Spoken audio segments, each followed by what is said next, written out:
journey towards a green future is a collective effort demanding active participation from community.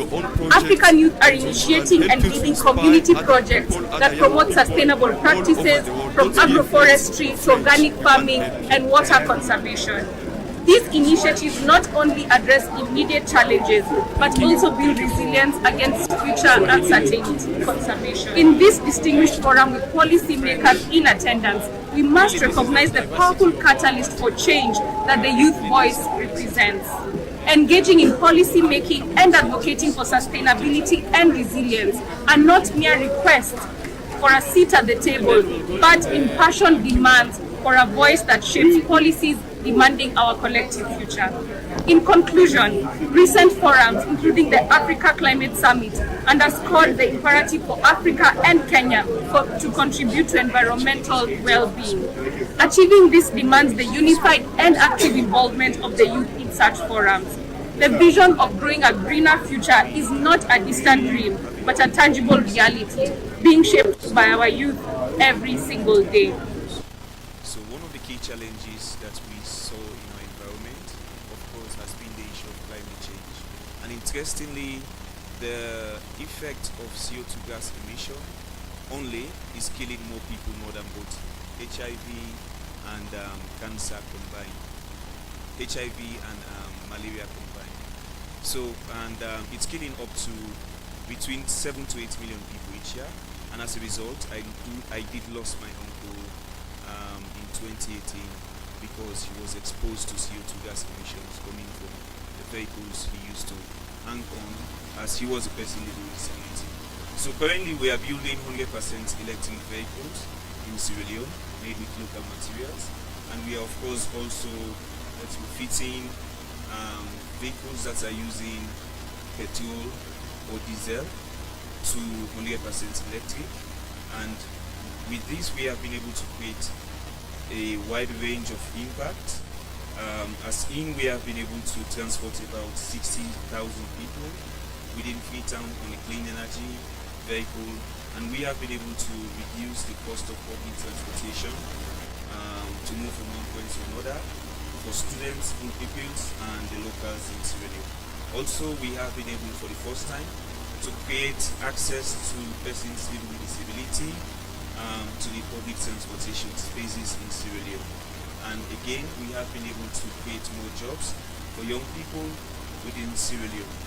And I believe this is the way that we are to go, and we really want to expand our impact to the entire Africa, as only Africa, from the 7 million to 8 million deaths recorded each year, do have about 1 million people dying each year. So we really want to expand this reach around the entire Africa and build electric vehicles made in Africa for Africa, and together let us build our own Tesla of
to have easy accessibility in the room. So kindly let's reserve the first row for the speakers as well as the ministers who are here with us. Thank you.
New all-in-one protection from Sensodyne.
well. It's good to see us. You're very much welcome to the SMACHS Foundation side event, Growing a Greener Future, African Youth at the Forefront of Sustainable Agriculture and Climate Resilience. So without much further ado, I'd like to invite the Minister for the East African Community Affairs, Youth, Sports and Culture for Burundi, His Excellency, Mr. Gervais Abayeho, for the opening remarks.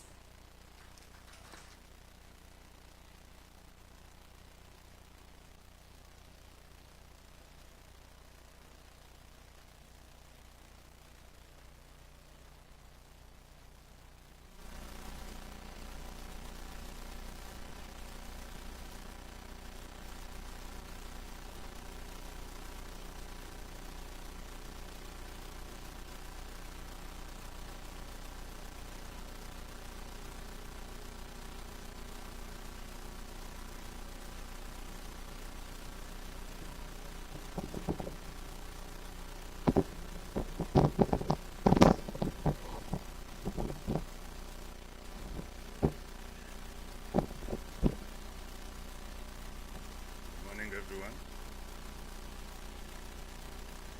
As I was just being introduced, my name is Gervais Abayeho, Burundi Minister for EAC Affairs, Youth, Sports and Culture. I was instructed by the protocol this morning to be dressed like this so that I appear like you are, like a young person.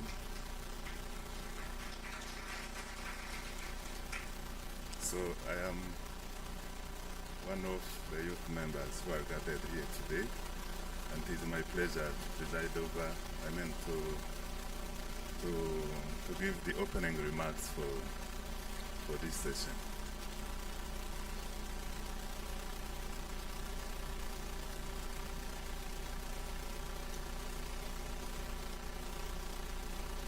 Excellencies, ladies and gentlemen, it's a great honor and a pleasure for me to be here today with such an important gathering to discuss implementable strategies and instruments for leveraging the potential of the African youth for inclusive green growth and sustainable development.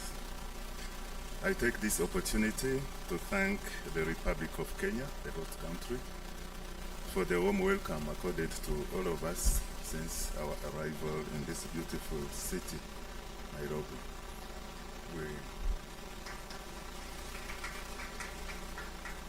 We were told by His Excellency President William Ruto yesterday that this is one of the rarest cities that is surrounded by national park.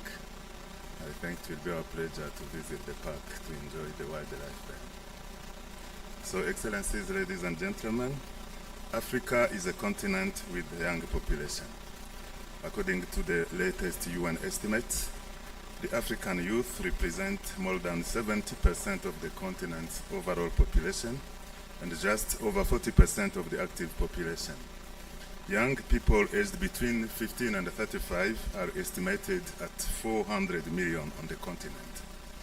Despite the dynamism and determination to contribute to the development of their respective countries and their continent, young people in Africa unfortunately face several challenges, the main one being unemployment. On the one hand, Africa is affected by the adverse phenomenon of climate change, despite being a rich breeding ground for solutions. Indeed, there has never been a more inclusive and impact-driven space for young Africans to come together and share their ideas for solutions tailored to the African continent. The Youth Connect Africa is therefore a great opportunity to tackle this issue and to try to find solutions to the impact of climate change in Africa and globally. The youth workforce, energy resources, and natural assets that are overwhelmingly spread across African countries are factors that will drive green growth and climate resilience at the global stage in general and in Africa in particular. Excellencies, ladies and gentlemen, building on the broad concept of sustainable development, the green growth model provides a pathway that seeks to achieve growth targets and the development objectives in a more efficient, sustainable, and resilient manner. This is to mean that if properly harnessed, the African youth remain the driving force behind the feasibility and the viability of the solutions Africa and the world need for tomorrow. I therefore urge the African youth and African countries in general to focus on their energy in solving existing problems for inclusive transformation of the green and sustainable growth. Promoting green growth on the continent means addressing existing and emerging development challenges without locking into pathways that deplete Africa's natural capital and leave economies and livelihoods more vulnerable to climate change and other environmental, social, and economic risks. The African youth must indeed be solution-oriented because they represent an extremely valuable human capital for the entire world. Excellencies, ladies and gentlemen, talking about Burundi experience. For the past decade, a number of strategies, policies, projects, and programs towards achieving a green Burundi have been undertaken by the government and its development partners. To this end, the youth have been engaged into a kind of transformational behavior, taking advantage of their willingness and ability to adapt to change and their readiness to contribute to the country's vision and mission in this sector. For instance, the Republic of Burundi has put in place a 10-year-old national development plan spanning from 2018 to 2027, where agriculture, climate change, and the youth are among the essential aspects for the implementation of priority programs. From 2020, the government of Burundi has placed the youth among the 6 major national priorities as a strategy to support, promote, and accelerate integrated youth-centered development. The youth constitute indeed the majority of Burundi population, standing at 60%, which implies that their contribution to the development of the country is more than critical if they put their strength together for a common goal. Excellencies, ladies and gentlemen, Burundi has a rich natural capital of over 500,000 hectares, that is roughly 17.5% of the national territory, including 8.6% of forest ecosystems and 9.4% of aquatic and semi-aquatic ecosystems, which could be capitalized to contribute to the climate finance and green growth. However, Burundi's economic growth remains weak and subject to shocks. GDP growth was projected at 2.9% in 2023, compared to 1.8% in 2022, driven by agriculture and services. Agricultural production is, however, expected to recover thanks to good rainfall and agricultural fertilizer support. In addition, the Republic of Burundi has developed, in accordance with the Paris Agreement, its nationally determined contributions and NDCs that reflect Burundi's ambition for reducing emissions and her adaptation to climate change impact.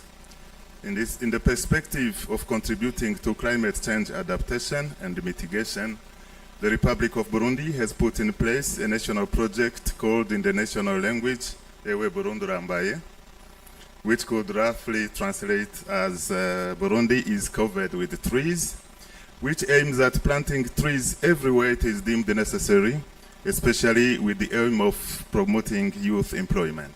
This program will certainly have a bearing not only on environment, but also on other sectors. This ambitious national forestation program, which is 7 years old today, was launched in 2016, the main objective being to reforest all the denuded areas throughout the country in order to protect and preserve ecosystems and forests. This project is supported by the government of Burundi to the tune of 1 billion Burundi francs per year. Its implementation involves the local administration and the population, backed by defense and security forces. On average, 25 million trees are planted each year, with a great contribution from the youth gathered in associations. Moreover, a number of projects, programs, and initiatives on energy efficiency, natural disaster management, and food security have been undertaken, and others are still ongoing.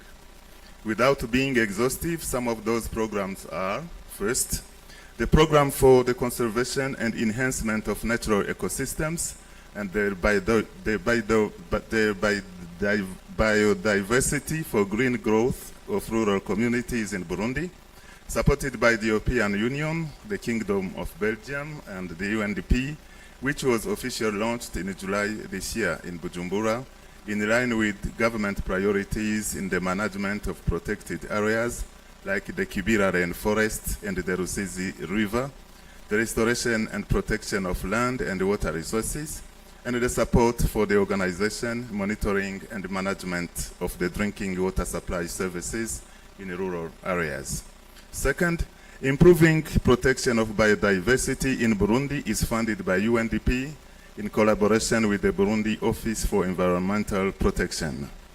I am happy to report that Burundi has got 14 protected areas covering 5.6% of natural territory and 31% of the surface area made up of natural ecosystems.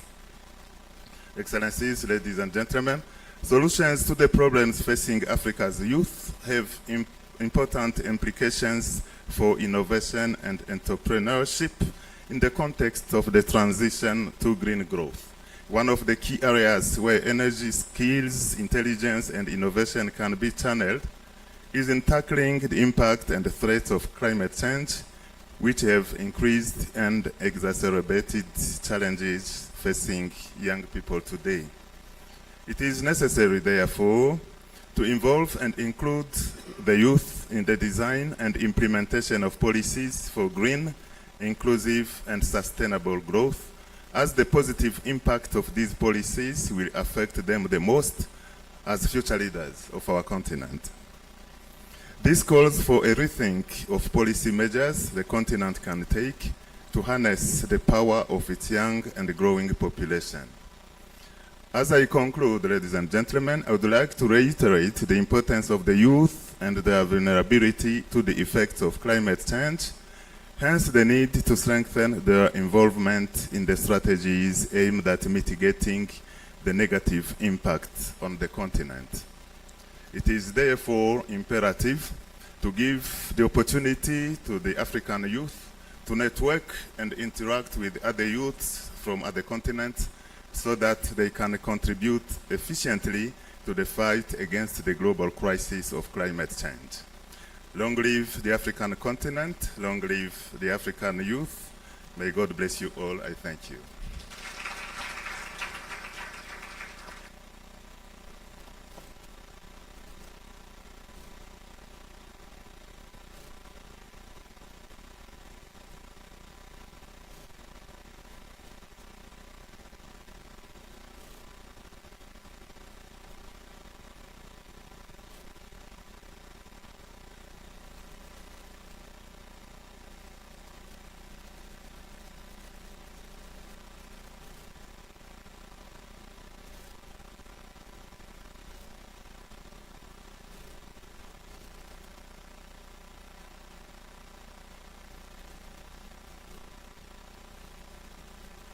His Excellency has just told me 2 words in Swahili, so I think we are doing well as Kenyans. How many Kenyans are in the room? All right, great. I want to recognize the presence of His Excellency Oswaldo Peters Bago, the Minister for Youth and Employment, Mozambique, and also acknowledge the presence of the Minister from, this is Carlos do Canto Monteiro from Cabo Verde. Did I say that right? Awesome, awesome. We thank you. We really honor your presence. Let's appreciate them. Next, I'd love to invite Miss Adriana Valenzuela. She is the Education and Youth Leadership Lead at the Global Center on Adaptation, and perhaps just to say something small about her, she is a dynamic and committed professional with excellent knowledge of intergovernmental processes on education, climate change, and youth, with over 25 years dealing with young people, youth movements at the local, national, and international level. And currently, she's been working at the United Nations Framework Convention on Climate Change, UNFCCC Secretariat on Action for Climate Empowerment for the past 7 years. Karibu sana.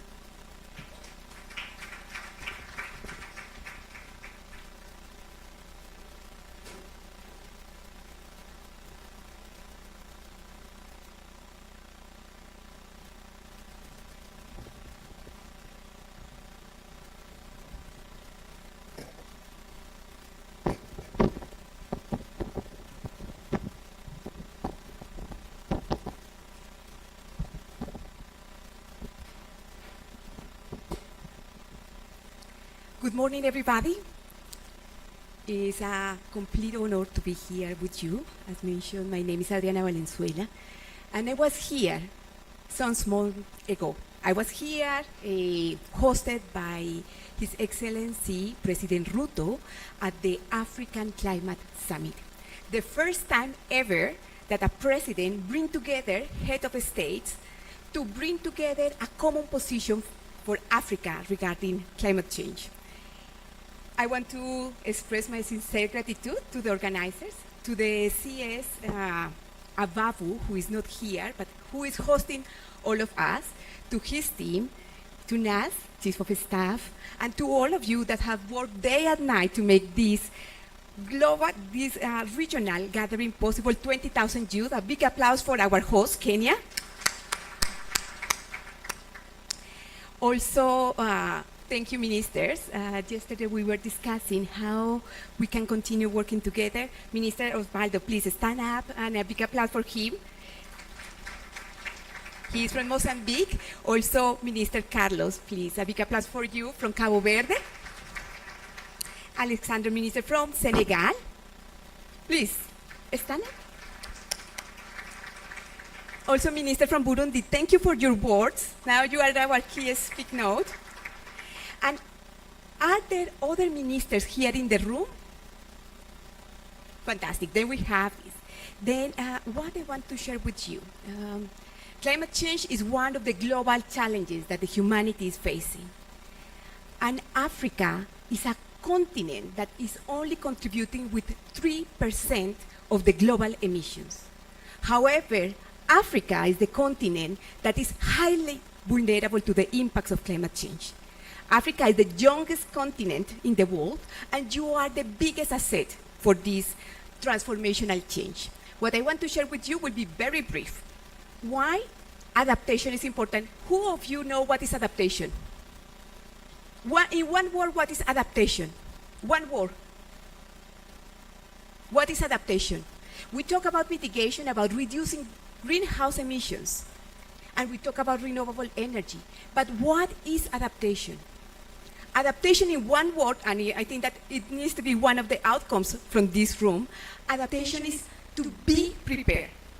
It's something that you need to remember, to be prepared to the impacts of climate change.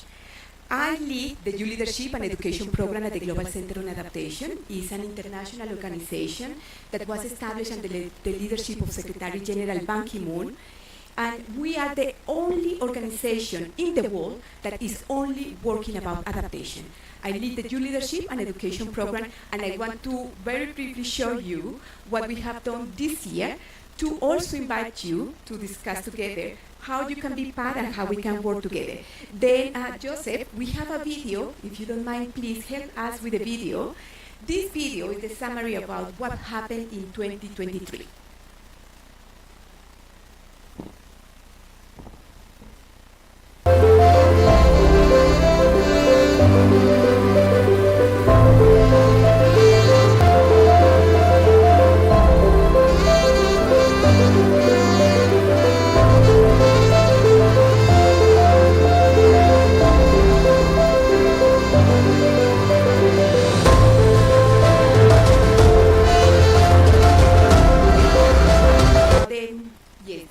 The background music to be able to listen. Can we play it again, Osvaldo? Please.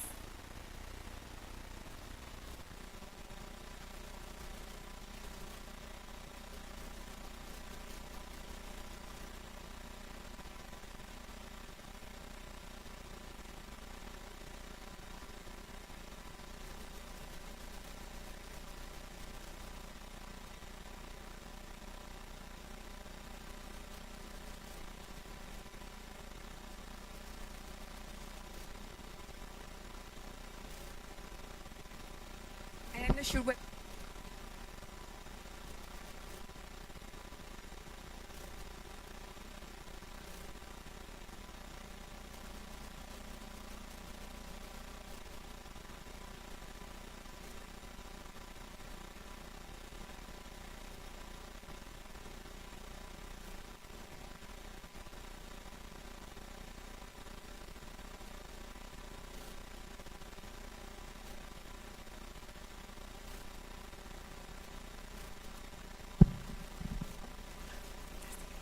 Then this video shows the story about what we have done this year. We organized 6 regional youth adaptation forums and 6 regional African consultations, bringing together the voices of young people from all over the world to contribute to shape the international agenda, including, for instance, COP28, that is now taking place in Dubai, but also regional processes like the African Climate Summit and at national level to promote the participation of young people in decision-making processes through national consultations and national debates. This is the process. You can see these are young people at COP28 that present the results. And what we want to do with all of you is that we continue working together. Yesterday, this one, the last image that we have, was an event organized during the African Climate Summit, also under the leadership of CS Abafu, where he announced, and yesterday you heard President Ruto, that in Kenya we are going to train 1 million youth about adaptation and leadership. And a big applause for Kenya. Then we are going to train young people here in Kenya as a pilot project. And we want also that this project will be replicated in other African countries. Very briefly, let's see whether the PowerPoint presentation works. I will show you very briefly what do we do at the Global Center on Adaptation and how you can be part. First of all, you can see there, we bring together intergenerational dialogues. We have Secretary General Ban Ki-moon, President Adesina from the African Development Bank, ministers from not only Africa but other continents to work together, and young people from all over the world. It was here at the University of Nairobi under the leadership of CS Abafu. Next one. It is my office, is the largest floating office in the world, is in the Netherlands. And you can see that is a response to climate resilient infrastructure. It means we will have and continue having impacts of climate change, floods, droughts, and also sea level rise. And we need to make our infrastructure resilient.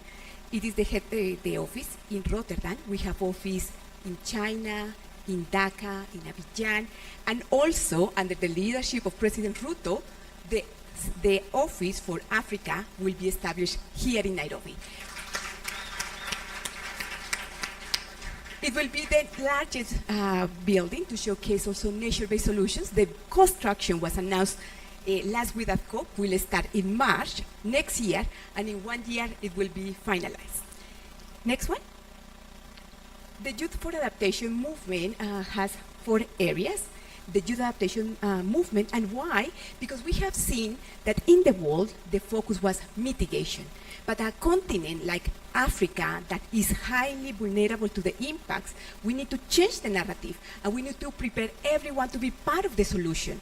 You will have impacts, and if you don't know how to do it and how to promote that your families and your communities will adapt, there is not a possibility to create a green economy and the most important also jobs. Then we have the youth movement and we will have different activities. The second one is youth participation in decision-making processes, and we want to bring the voices of youth to international processes, including next year at COP29. The third one is adaptation, education, and capacity building. We launch a toolkit, and we will start with this process here in Kenya. And the last one is young women leadership. Next one. We have the Youth Adaptation Network with the young people from 130 countries. You have there a code. If you want to be part of the Youth Adaptation Network, you want to receive information, you want to be part of this movement, just scan the code over there and be part of the Youth Adaptation Network. And I am very pleased to, Teresia, please, if you stand, and also the other colleague. There are two coordinators of the Youth Adaptation Network here. A big applause for both of them. They are from here, from Kenya. And you can see the t-shirt because one of the campaigns is Dublin Adaptation Finance. We want to also establish chapters of the Youth Adaptation Network in different countries. Next one. These are some of the results of this year. We have mobilized young people from 137 countries. We have over 6,000 participants and 15,000 members of the Youth Adaptation Network. It's an invitation to all of you to be part. Next one.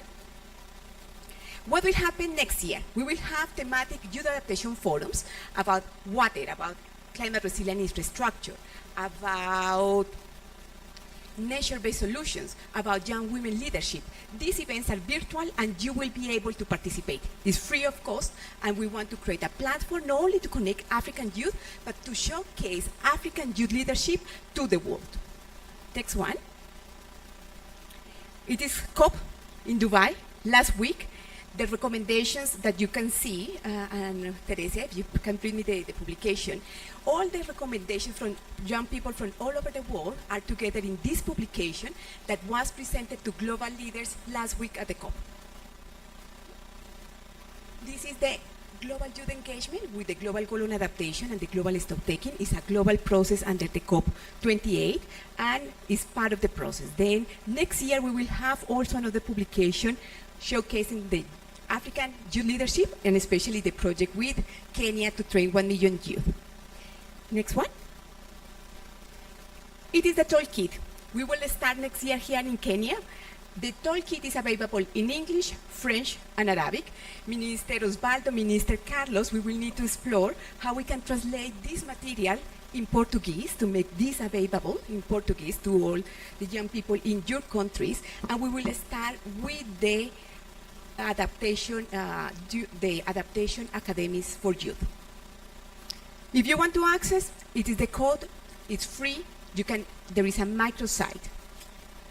If you want to see the publication, and many of you participated in the African Climate Summit, here is the summary. You can download the publication there. Just take a photo and take the material. Next one. Here, it is also another celebration at COP28. I just came 2 days ago from Dubai. Next one. It is our email, youth@gca.org, and we will be very pleased to continue working with you. I just want to finalize expressing something. Climate change is really one of the challenges of humanity, but also it represents a huge opportunity to generate a transformational change. I want to celebrate your energy, your leadership, your passion, because you are making a difference in your countries and your communities. We want to work with you, to learn from you, and to lead this transformation to showcase African leadership to the world. You can count on us, and looking forward to an excellent Youth Connect Summit. Thank you very much.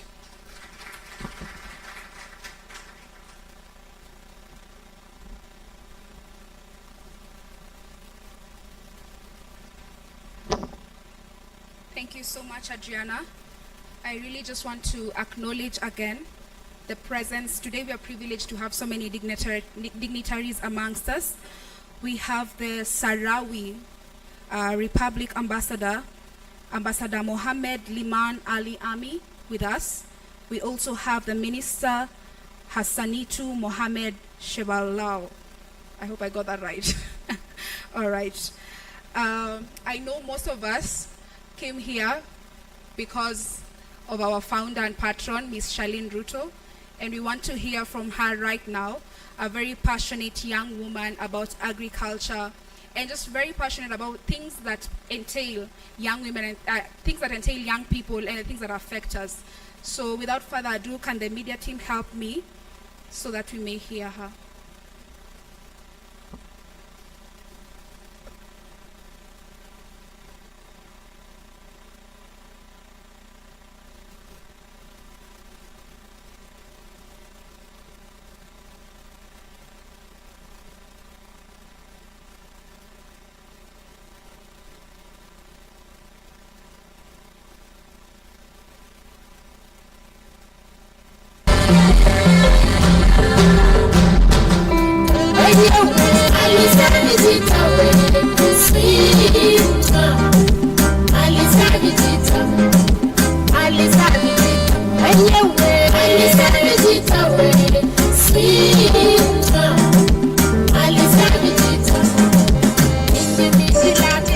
Esteemed guests and the vibrant youth of Africa.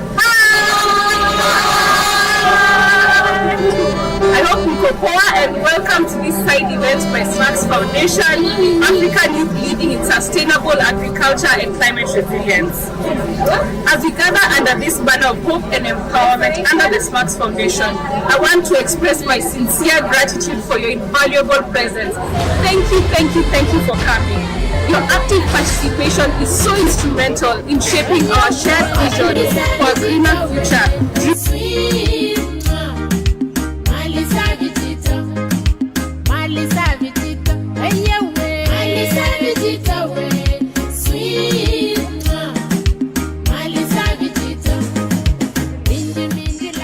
Dear esteemed guests and the vibrant youth of Africa. I hope Mkopoa and welcome to this side event. Together, we strive to equip young people with the tools to actively contribute to food security and climate action through smart, mechanized agricultural practices. Yet, standing at the forefront of sustainable agriculture and climate resilience, we must recognize the urgency for more than just discourse. Climate change is not a distant threat, but a harsh reality affecting our communities. The responsibility to address this challenge rests squarely on the shoulders of us, dynamic youth. We are armed with the power to transform challenges into opportunities. Africa, with its rich tapestry of cultural landscapes, vision pivots on the union of sustainable agriculture and climate resilience, laying the foundation for our collective future. Agriculture has become a catalyst for positive change, unlocking the vast potential our continent holds for the benefit of all. Sustainable agriculture, beyond yielding immediate gains, is an investment in the longevity of our ecosystems and the livelihoods of our people. African youth are not merely farmers, they are stewards of the land, preserving it for generations yet unborn. Empowering our youth transcends the provision of tools and resources. It necessitates fostering a mindset of innovation and adaptability. Our youth are not mere beneficiaries, they are the architects of change. The journey towards a green future is a collective effort demanding active participation from communities. African youth are initiating and leading community projects that promote sustainable practices from agroforestry to organic farming and water conservation. These initiatives not only address immediate challenges, but also build resilience against future uncertainties. In this distinguished forum with policymakers in attendance, we must recognize the powerful catalyst for change that the youth voice represents. Engaging in policy making and advocating for sustainability and resilience are not mere requests for a seat at the table, but impassioned demands for a voice that shapes policies demanding our collective future. In conclusion, recent forums, including the Africa Climate Summit, underscored the imperative for Africa and Kenya to contribute to environmental well-being. Achieving this demands the unified and active involvement of the youth in such forums. The vision of growing a greener future is not a distant dream, but a tangible reality, being shaped by our youth every single day. As we move forward, let us not only celebrate, but also actively support the African youth standing at the forefront, sowing seeds of change for a harvest of prosperity for generations to come. SMACHS Foundation remains unwaveringly committed to this cause. I pray that the green revolution flourishes in the capable hands of Africa's resilient youth. And now, esteemed youth, I implore you, enough talk. Let our actions speak louder. Let us sow the seeds of change and nurture the roots for a greener tomorrow. For the time to act is now. For the time to act is now. Many thanks and onwards to a sustainable and prosperous future. God bless Kenya. God bless Africa. Farming.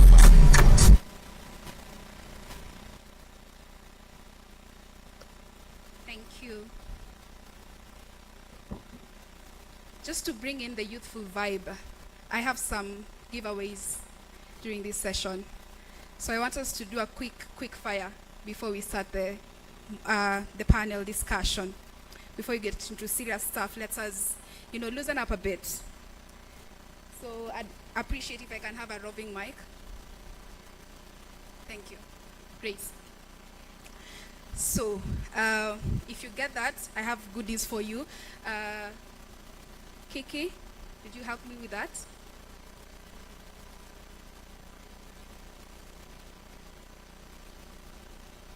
I hope the gifts are ready.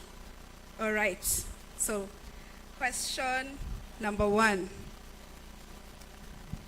What is the name of the phenomenon where ocean temperatures in the Pacific Ocean influence global weather patterns and it occurs cyclically every few years? Again? All right. There's no Googling. I am seeing you. I can see you. I will disqualify you. I am the committee. I am the one who is ruling. What is the name of the... Oh, all right. Oh, okay, great. There's someone. El Nino. Yes, that's right. Imagine, and we've been going through this just, the other day. So we have a gift for you. We have a gift for you. We hope you love that. This one is easy. Which African desert is known for its distinctive red sand and is the location of the world's largest hot air balloon festival, influencing the local climate and attracting tourists? No, those not chorus answers. Namib. Namib. Someone? Okay, yeah.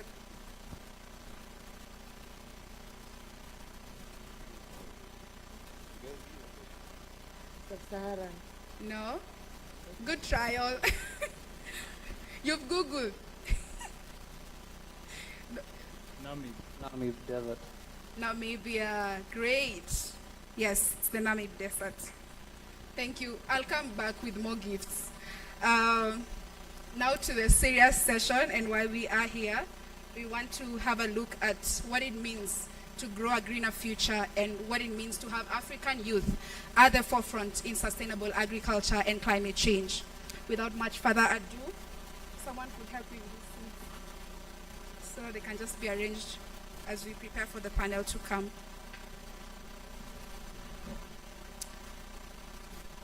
On the panel, we do have Masi Munene. As I just mentioned your name and read something small about you, you could make your way to the podium.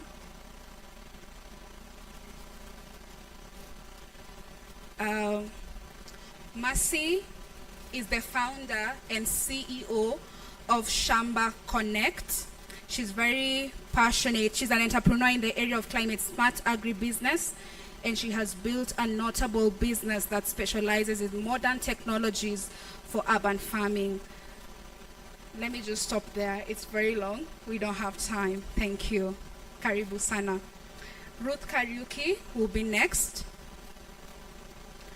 And Ruth is a passionate enthusiast for sustainable entrepreneurship. She's currently a venture builder at Enview, working to build sustainable and impactful business interventions to address the systemic issues. She has been trained in agribusiness and practicing farming away from the hallways of the office. She believes the farmer is one of the most critical persons in agri-dependent economy, and she believes that there is no sustainable business without sound policy. Next, we have Gregory Kimani. Gregory is a solution-oriented and visionary youth leader passionate about fighting food insecurity and malnutrition in the urban ecosystems context. He is a food systems leader and fellow in the African Food Systems Fellowship by Wageningen University and Research in Netherlands. He is the CEO and founder of City Shamba.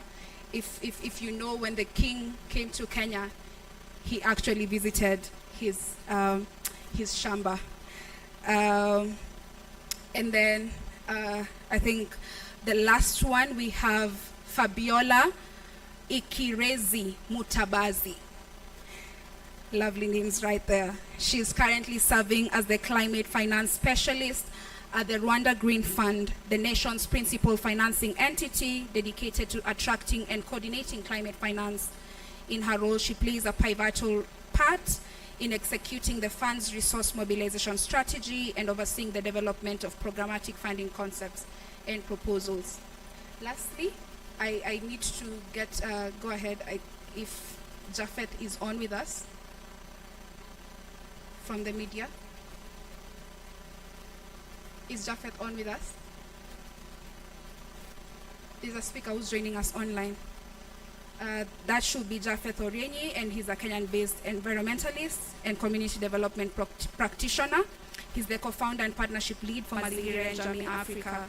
He's a campaign organizer and a climate justice advocate at Fridays for Future and part of the Fridays for Future MAPA delegation to COP28. That is why he will not join us today.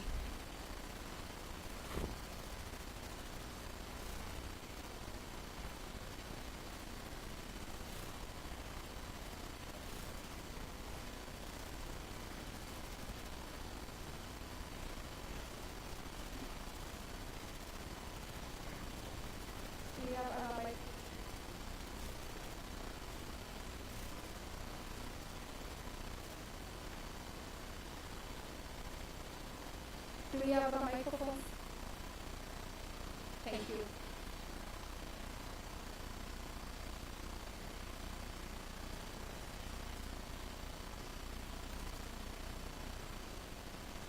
Welcome, ladies and gentlemen. I just want us to start at the very basic level.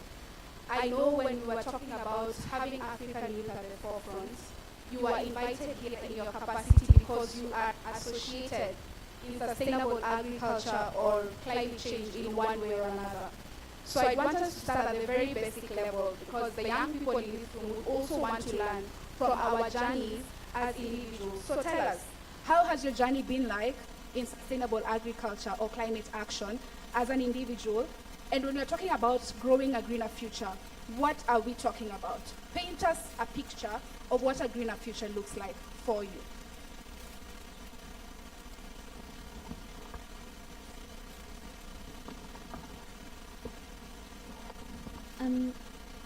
Morning. Thanks, Molobi. Really good to be here. Good afternoon or morning now? Afternoon, right. So my name is Ruth Kariuki. I am very passionate about agriculture and sustainable systems in general. My journey in agriculture began in Campus some years back, I think almost a decade now, where I took agribusiness management as a course. At the time, my interest was really to get into entrepreneurship through agriculture because through the course I could do my own business as opposed to just relying on employment. And then being a city girl, having been born and bred in Nairobi, I was really interested and really engaged or interested in agriculture. And for me, that really was interesting. And so that is how it started. But very soon after joining campus, I got to really understand agriculture in all its colors and all its nuances. And despite the ugly bits also, I still held on to that dream of actually becoming an agricultural entrepreneur. So I got to understand the problems and the challenges that face agriculture in sub-Saharan Africa, in Kenya. You know, our food system is very broken, the pollution, the very vulnerable state of farmers, especially smallholder farmers. And by the time I was in third year, I had decided that I'm going to do agriculture, but not just as a business, as a capitalist business, but also I'm going to weave in sustainability and impact in there. And so when I left campus, I got into organic farming. I also was in the business of distributing food and fresh produce. And fast forward in 2023, actually beginning 2021, I am a venture builder with NView. NView is a venture building studio. And what we do is we build business interventions that address systemic challenges in the food system, plastic system, and other sectors. And what we do is really build interventions that address pollution and waste. So that is the long and short of it. Thanks.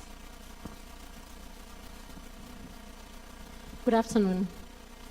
My name is Masi Munene, and my journey in sustainable agriculture started 5 or so years ago, because as a young girl, I used to have periodic anemia. Every other time I would have anemia, and as much as the doctors would tell me I needed to take more vegetables, I always found that no matter how much I took, my HB level continued to either stay low or just go down. So one of the things I came to realize is that when you look at the vegetables that we have in Nairobi and even in other places in Kenya and I think some countries in Africa, you find that the amount of nutrients that you get from the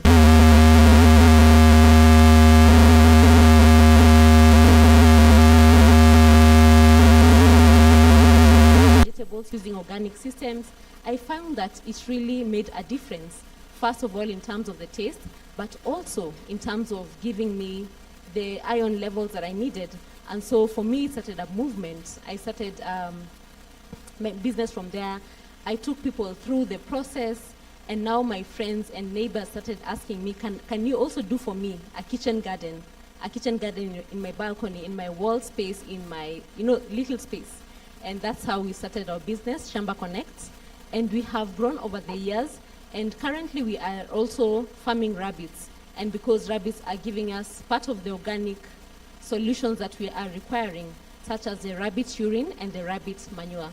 And so our journey has been a journey of learning and learning more. And so we have continued to grow. And if you ask me about the green future, for me, a green future means circular economy, so that we have minimal wastage in our economy. When we keep wasting in terms of the plastics and all this wastage that we are having around us, it means that it is someone's livelihood that is getting lost. For me, a greener future means that we need to sustain our livelihoods. We need to think about our children and the generations coming after us. Thank you. Thank you. My name is Gregory Kimani from City Shamba. And it's interesting when you ask a person who has been born and brought up in an urban center about agriculture. So for us, for the people who have been brought up in urban areas, we know that agriculture is not for urban areas. We wait for the rural farming population to farm and bring the food to us. So that is my story.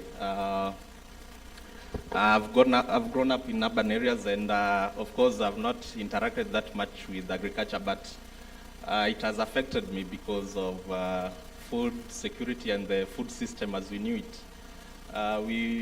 we are waiting for people to feed us. We do not actually have the power to feed ourselves. The food that we are consuming, we do not know where it comes from. So growing up, it was a challenge to get 3 meals in a day, and I know this was not is not an isolated case. I know so many of us have experienced it. So we grew up, and after campus, we thought of how can we also introduce these urban areas as part of the solution to the war against hunger and malnutrition. So we mod Shamba, which is an initiative that is presenting urban areas as part of this war, and also climate change. We know that our farms have deteriorated, the yields have gone down due to the farming practices that we are doing. So City Shamba is trying to bridge that gap by making urban areas as part of the solution to the war against hunger and malnutrition. So we have an urban agriculture resource and information center where urban communities come in, and we teach them, we capacity build them on how they can adopt urban farming, bearing in mind that space is the limiting factor. So innovative, regenerative, organic, and agroecological ways of making food available to the urban communities. We know that lack of money here directly translates to lack of food. But the solution, and when COVID came, of course, we knew that we can do community gardening or kitchen gardening, and then we can feed ourselves. We do not have to wait for others to come and feed us. Thank you. Good afternoon, everyone. It's a pleasure to be here. As it was mentioned, my name is Fabiola Mutawazi. I am the climate finance specialist at the Rwanda Green Fund. My journey personally, it started with a background in investment banking, where I was mostly into climate financing and like doing research in terms of what financial instruments, innovative financial instruments that can be put in place to ensure that we can grow into a climate resilient economy, as we have different frameworks that determine so. So that's how I joined the Rwanda Green Fund, which is a green investment vehicle that supports both public sector, private sector, civil society organizations, and communities to really mitigate and adapt to climate change. And we have different variety financial instruments that are availed to different players in the ecosystem with different priority sectors to really ensure that we can attain, we can reach the goals Rwanda as a country have to become a sustainable country. Thank you. Thank you. I see most of us, either we found ourselves in this space, or some of us, problems took us to this space. We were trying to solve problems that we encountered, whether health or, when it comes to unavailability of food. I want us to talk about climate change. We keep on referring to that as a crisis that we have, and all of us can agree that indeed it is a crisis. However, what are some of the challenges, the risks and opportunity that the climate crisis presents to the young people? I'd want to throw that to you, Gregory, as well as Mercy. Yeah, thank you for that. Climate change is now an emerging challenge, especially for the youth. The challenge before we started talking about climate change, of course, was the perception that people had regarding agriculture. If I take you back when you are in school, especially the high school, you can remember when you did something wrong, the teacher would give you a punishment, and the punishment most likely will be to go and till the land. Yeah, so that is how we've been. It depends with what school. Yes, so it depends with which school. I don't know which school you went to. Maybe the punishments varied. So, I know some here underwent that. So that perception that has been there, how we've been raised. If you ask a kid, how many of us here want to be, or what career choices do you have? It's so rare to get a kid that's saying that they want to be farmers. So there's been a perception that agriculture is for maybe the rural or for the old people, or the way we see the people practicing agriculture. the smallholder farmers from the villages. These are people who do not really have money, they are just old. So it's not very attractive to the youth. And now coupled with climate change, agriculture, of course, as a contributor, it is contributing more than 33% of the greenhouse gases emission, the agriculture industry as we know it. So there is also a lot of opportunities to tackle this, to come up with sustainable solutions on how we can go about changing the narrative and changing the status quo as we knew it. How do we transform our food systems? And I believe that these solutions lies with the youth, especially the youth at the community level. They are the ones who are experiencing these challenges. And it's imperative that we look into what they are coming up with. I've worked with youth in Korokocho and Viwandani, and these people are very creative. So this is where we are getting creative ideas. There are a lot of opportunities, things such as black soldier flies. Some of my team are here. They are doing that. So the youth are coming up with solutions, and the good thing is that they have the capability and they have the energy to do that, but the finances lies with the old guards. So we need to interact that and ensure that these opportunities that arise, we are able to match them and create sustainable solutions. Thinking about the challenges that we face, how many of us grew up in the rural areas and came to urban areas to look for jobs and opportunities in school? How many of us? A good number of us, right? When you used to be in the rural areas, you had food. Food was never a problem. But now we are all coming to Nairobi, to the urban areas to look for food, right? To look for employment, to look for education and all these things. And we have left our food in the rural areas. So one thing that you may or you may not know is that 97% of the food that you consume here in Nairobi, let me talk about Nairobi, comes from other counties and other countries. So look at the demographics. We are leaving our rural areas to come to Nairobi, and we don't have the food. So you find that you come from the rural areas coming to Nairobi to look for food, and this food has been left back in the rural areas. Does that make sense? Think about it. But if you look at it, you find that we are in Nairobi. Some of us came to look for opportunities, and people are staying hungry, and yet our food was left there. So what we are thinking is the challenge that we have is lack of employment, the economic crisis, and what opportunity comes out of it. And for us, the big question has always been, what do you do with the resources that you have? It's a good excuse to say that the government, the people, the old guys, all these people, we can blame everyone minus ourselves, but we have to think about it. What opportunities lie within what we already have? And that is where organizations such as Shamba Connect, such as City Shamba, and such other organizations have come to bridge that gap between the old farming systems and the current farming systems. And for us, being able to deal with that challenge has been a great thing.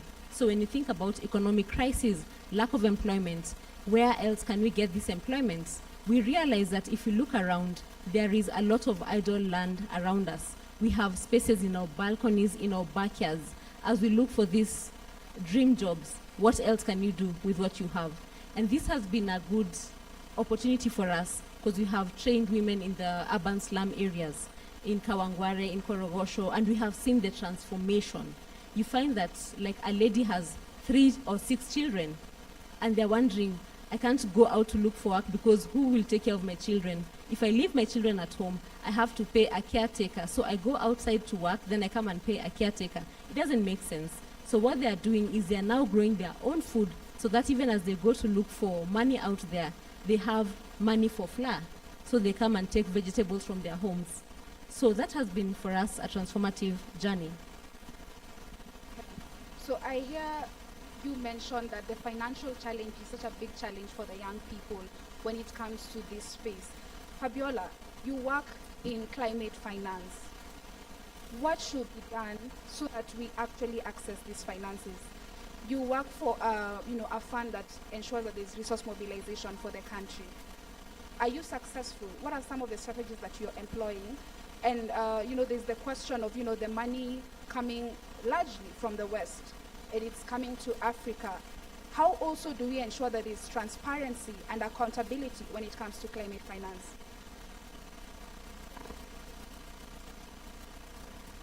Thank you so much. I will start with the transparency and accountability. Like, I will speak from the Rwanda perspective in terms of the best practices and that has really worked for the country. So the first thing is ensuring the right frameworks are in place. So we have different frameworks like Vision 2050 of becoming a carbon neutral economy. We have the National Strategies for Transformation, which ensures that climate change is mainstreaming, cross-cutting, and in every sector we have to make sure that we are environmental conscious. And we also have the NDC target of reducing our current carbon emissions by 38%, which requires investment of 11 billion. And we have the Green Growth Climate Resilience Strategy that is in place with 8 programs of action.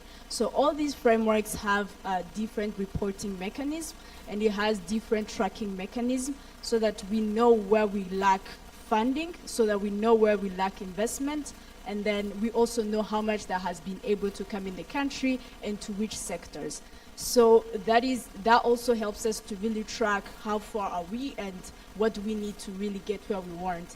And in terms of challenges and what the country has been doing, last year at COP27, we launched a facility that is that has a blended finance model, or that is a green bank model. So it's a facility that is called Ireme Invest, and it ensures that we have blended finance, affordable finance for businesses that are in green initiatives, from all the way an idea to all the way incubation to all the way acceleration, and even accessing bigger ticket sizes in terms of concessional loan, concessional funding. And we also have guarantees that help businesses access funding from commercial banks. So in terms of how to really access this is for innovation. We have different market gaps. We have where we're still behind. And also, given the climate smart agriculture being we don't have so many businesses in the pipeline. And that is an opportunity for entrepreneurs at least from Rwanda, to really think outside the box and to really tap into these opportunities. So the Ireme Invest, the way it's built, we have a project preparation facility where we have incubations and acceleration programs that are run by entrepreneur support organizations that really offer capacity building in terms of technicalities and from all the way to business plans to all the way financial planning, but also in terms of green technicalities. So they really train them, they work with them, and then they're able, once they are able to reach a certain stage, then they can receive even bigger ticket sizes. So the financial instruments range from grants, range from equity, recoverable grant, which is like a 0 interest rate loan. And then we also have loans of 12%, all fees inclusive, and we also have guarantees. So that's the approach that we've been using to really help entrepreneurs think beyond the box and also be able to start an idea and be able to prototype, test it to the market, and scale up in accordance to the strategies that we have in place and the priorities as a country. Thank you. Thank you. What I hear as you speak is let us have the right frameworks in place, and most importantly, not just having the frameworks, but also implementing. It's one thing, I think one of the major problems that we have in Africa is that we have really well laid out guidelines, policies, but then when it comes to implementation, we really miss the mark. I hope we can do better on that. I heard, Gregory, you mentioned that one of the strengths that we have as young people, it's not directed to you though, is the creativity and the innovation. What is the place of creativity and innovation in this space of sustainable agriculture and climate action and resilience?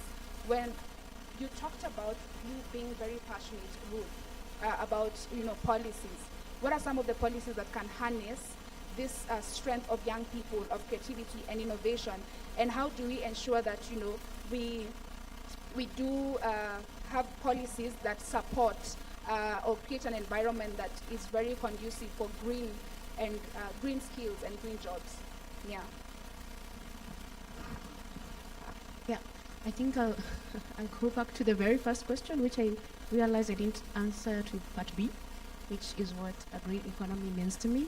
A green economy means, or a green future, means a system or a time or a place or all these things where water, food or agro, where air, where energy systems, all that nexus, there's a healthy nexus or interconnection of all those sectors, and where really we foster and maintain the integrity of the ecosystem or of the ecosystems that exist in this planet. And of course the point or the concept there is really to promote a healthy planet for all humans in order to have very high quality life.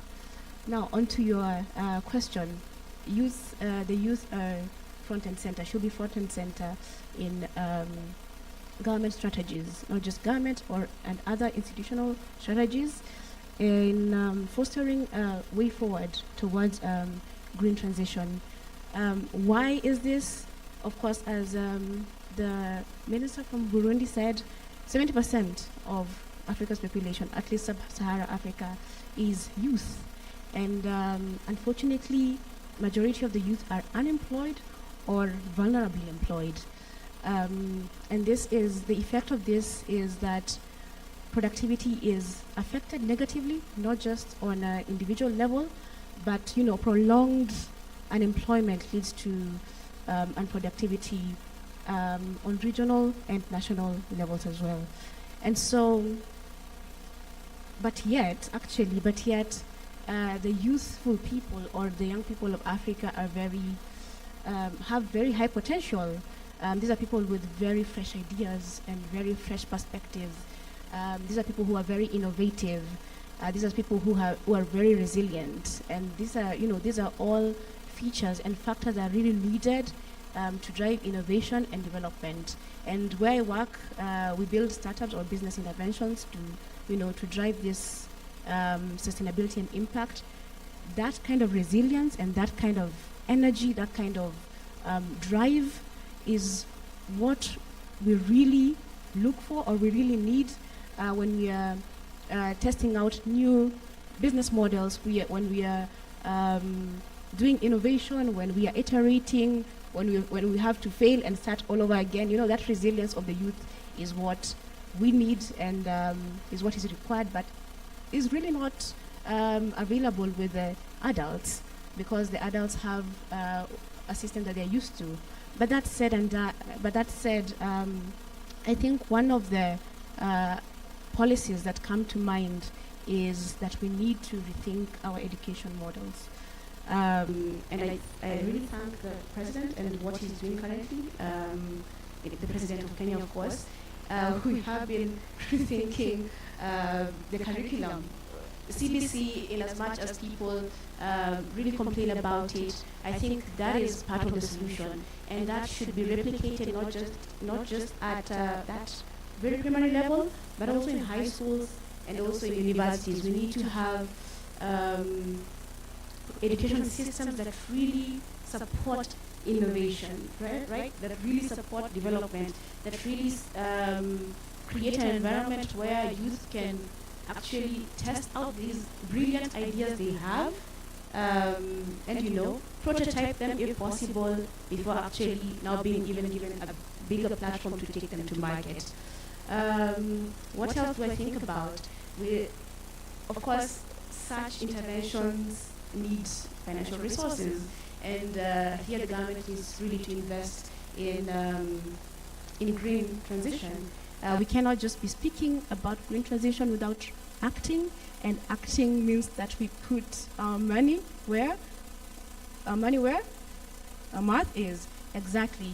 The government, and not just the government, but all these stakeholders, financial institutions, academia, entrepreneurs, they need to put their money where the mouth is and invest in systems and platforms that really drive the green transition. The other thing that I think about is engaging, of course, the financial sector, especially, to have this agenda or have this agenda of green transition in their financial decision-making process.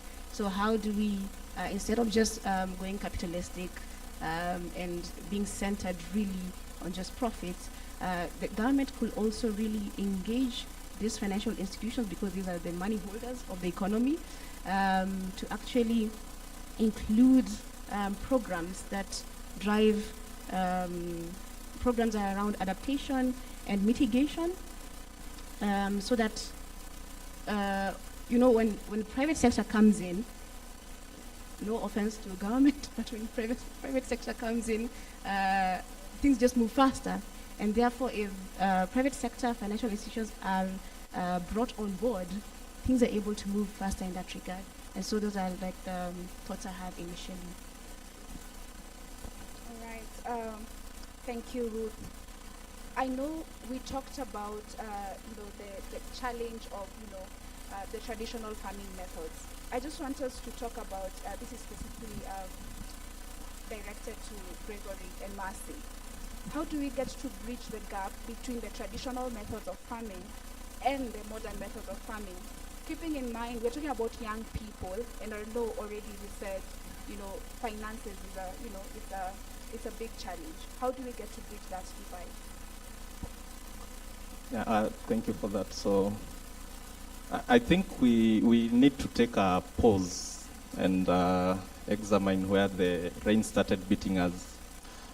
I know traditionally, when you analyze how our parents used to live, they used to live for longer years, and we did not have all these diseases. But what food systems did they have?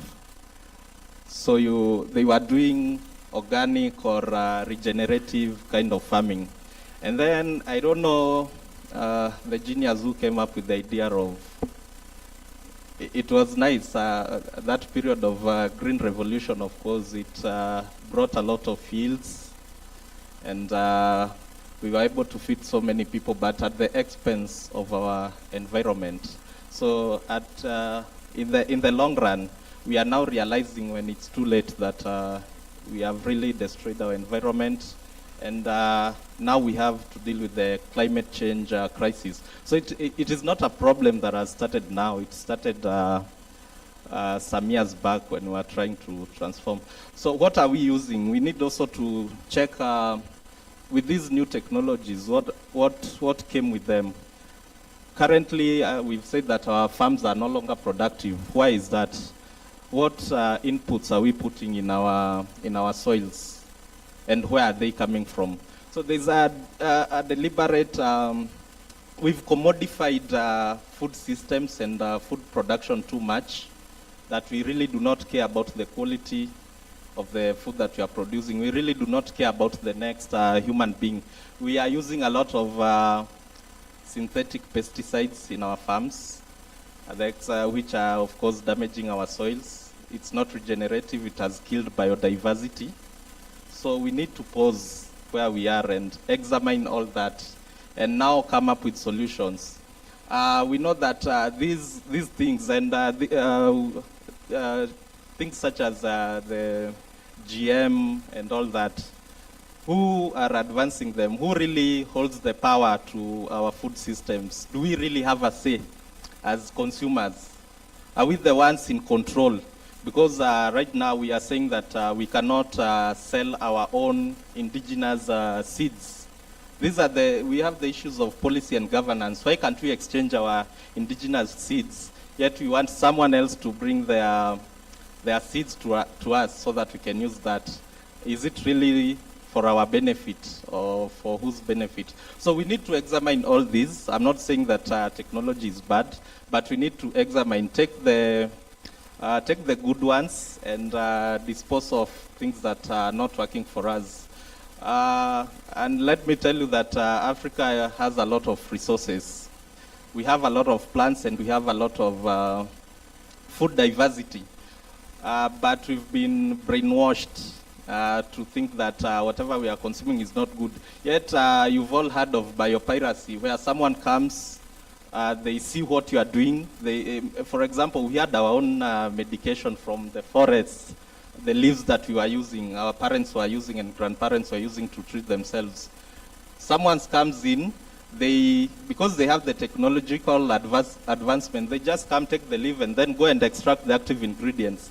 And then they sell that back to us as the medication. So we really need to take a pause and examine where these rains started beating us.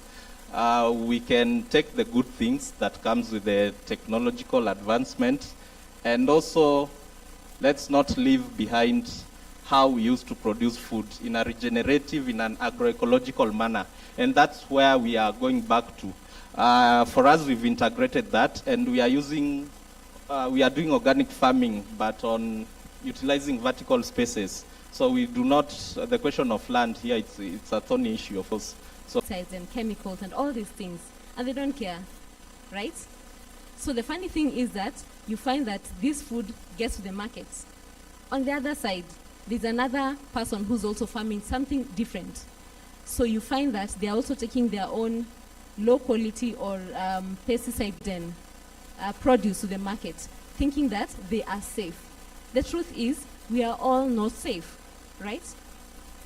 As we're doing our own things wherever we are, we have to think about our generations. And also, so that as we take any step that we are doing, we have to think about the other side of it. So we have to be, it begins from trust. Are we able to trust our systems? The question is, how can we bridge the gap between the traditional and the modern farming systems? And as he has mentioned about the vertical gardens that we are now using to ensure that we have maximum returns from the minimal space that is available to give us maximum returns. So what are we doing about that? We have different systems. We have hydroponics, we have vertical gardens, we have aeroponic systems, we have the aquaculture systems, so that we are able to maximize the returns that we have. So what can we do? I think we need to start from the point of education, like what he mentioned about the punishments that we used to be given. So that's, by the time you're leaving school, you already have a certain attitude and hate towards agriculture, and yet it is the food that we are eating. My point is, we need to start from education. As we take these same systems back to the schools, where they're being taught about, where the food comes from, let them learn what can they do with the space that is available, what can they do with the resources available. And other than that, we also need to collaborate between the private and the public.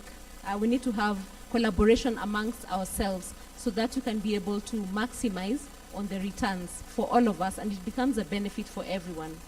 Thank you. Thank you. So education, and taking the good and just leaving out the bad. We have to be picky on what we are choosing. All right, I want to just throw it back to the audience to welcome questions and comments. All right, I'd love to be assisted with the mic.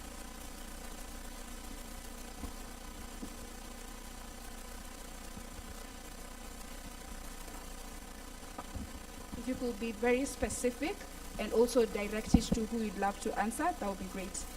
Keep it short. Thank you. Thank you very much. My name is Luqman from Somalia. I really love the discussion. It's been great. So I just want to direct one simple question to my colleagues at the center, the gentleman and the madam at his right. So my question is, we, the people living in urban areas, have to also take an action in making our own food at home. So from where we are living, more like the backyards. So what kind of produce can we put there, and how can we maximize input that we put in our land? So the question is very specific. What kind of produce are you suggesting, and how can we make that possible? Thank you so much.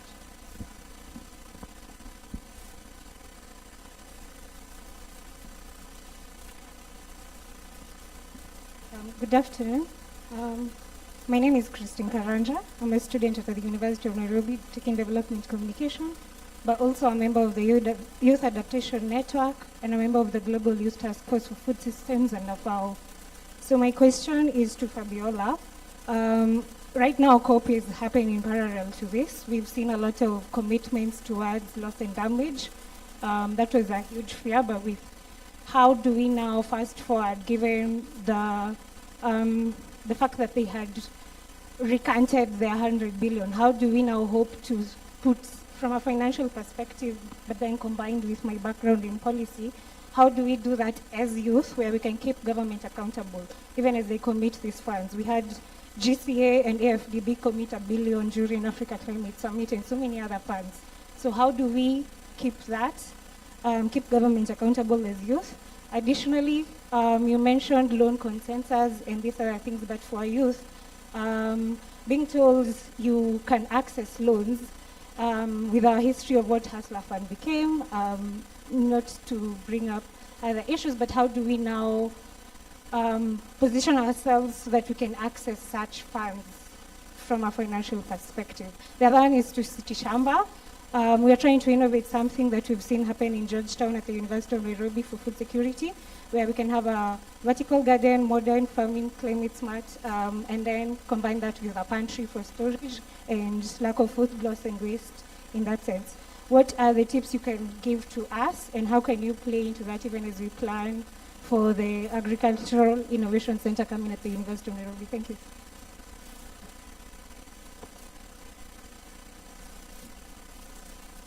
Two more.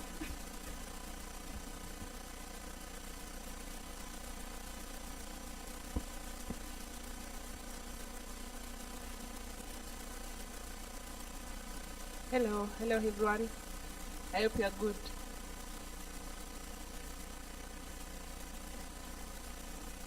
My name is Said, and I am deaf, and I greet all of you as my brothers and sisters. So I've heard from the presentations. You talked about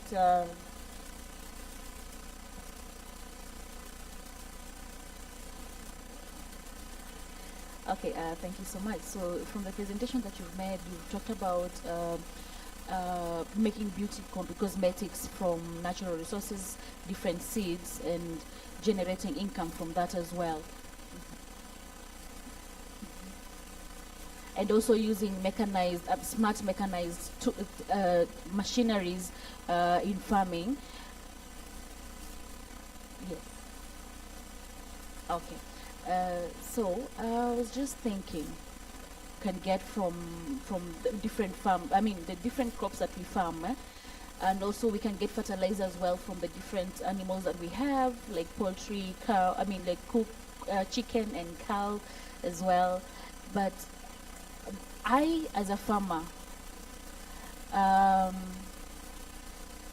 grow different crops.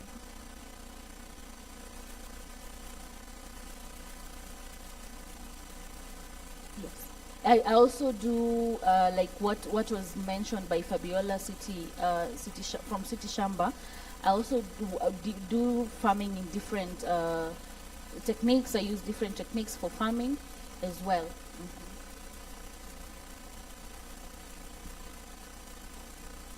Yeah, and so I also do farming in SMACHS.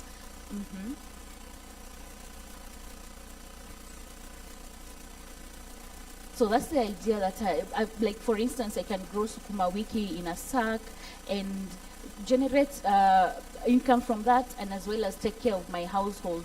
But I don't really like that idea of like farming from a sack, because how do I then use pesticides, or if pests attack the crops, how do I then like use pesticides on them? So. And even when I use excess pesticides, I also end up feeling ill. Yet, I also take ill. So, would you kindly assist me in how I can do better in my own farm? Because that's what I do at home. I'm a farmer.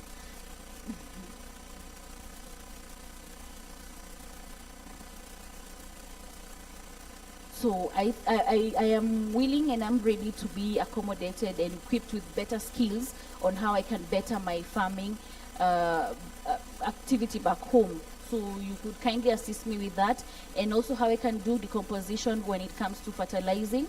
I need to get that skill as well.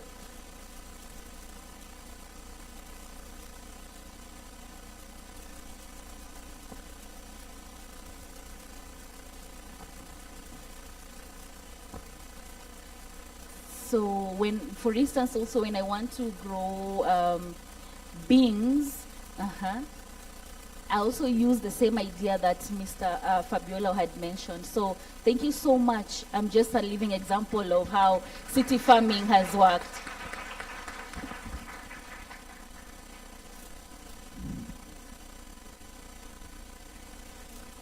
Thank you so much. I'll try to make a long story short. I'm Abi. I'm Ethiopian but reside in Rwanda and member of the Rwanda News in Agriculture Forum. So I'm a mushroom farmer. How do I started? I was a master's student in KIST, Kigali Institute of Science and Technology. But when Ethiopia started the war, people have started to die by man-made starvation. So I have witnessed a 2-year-old baby burned by bombardment, no medical assistance, but painfully crying for his hunger. That was the most painful moment for me. And I decided to start. Not there only, but worldwide, especially in Africa. We are so unfortunate that people